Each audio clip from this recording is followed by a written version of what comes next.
আজকে সকালে ঘুমের থেকে উঠে আমি আজকে যাবো পাহাড়ি অঞ্চলের বাজারে। তো দেখতে পাচ্ছেন আজকে সকাল সকাল ঘুমের থেকে উঠলাম, তো বাজারে আইলাম।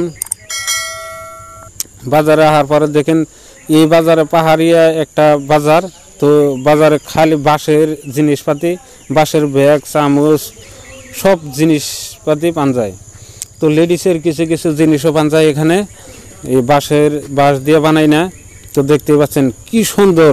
আপনারা যদি জীবনে আহেন তো এই দোকানটার মধ্যে আসেন, তো বাঁশের যে কোনো আপনার প্রয়োজনীয় বস্তু লাগে সব পাবেন। তো আমি একটা জিনিস দেখতেছি, একটা ব্যাগ দেখতেছি, দেখতে পাচ্ছেন এই ব্যাগটার দাম হয়েছে করলাম, এই ব্যাগটার দাম কয় 500 টাকা। তো 500 টাকার দাম অত বেশি না। তো দেখতে পাচ্ছেন 500 টাকা হইলেও নিমু আমি আজকে, কারণ বাঁশের জিনিস ডেলি ডেলি তো আর পাওয়া যায় না।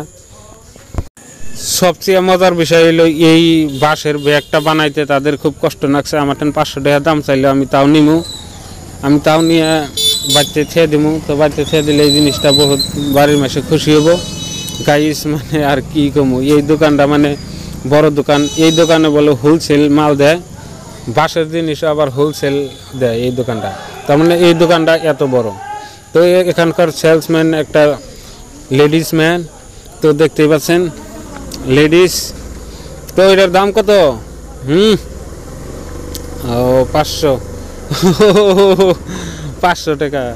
ও তো হাসাহাসি আমি একটা বাঁশি কিনলাম। তো বাঁশি কেনার পরে দেখেন কি একটা টাকা দিতেছি। টাকা দেওয়ার পরে দেখেন টাকাটা কি হাসে হাসে নিছে। তো আমি কইছি যে আমি এসে আসাম থেকে।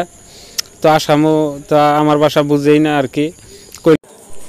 গাইস মানে হবে একটা জিনিস কিনলাম আর একটা জিনিস আমি কিনবো। তো দেখতে পাচ্ছেন এখন ব্যাগটা গুছিয়ে টেছি এই দোকানের থেকে আমি জামগা। তো দেখতে পাচ্ছেন এখন বাজারের পূব সাইডে একটা দেখেন এখানে কি মাছের চাষ করে, উপরে তারা থাকে আর তলে মাছের চাষ করে। দেখেন কি সুন্দর একটা পরিবেশ। তো এখানে আইলে আর কি স্বপ্নের একটা দেশের নাগাল মনে হয়।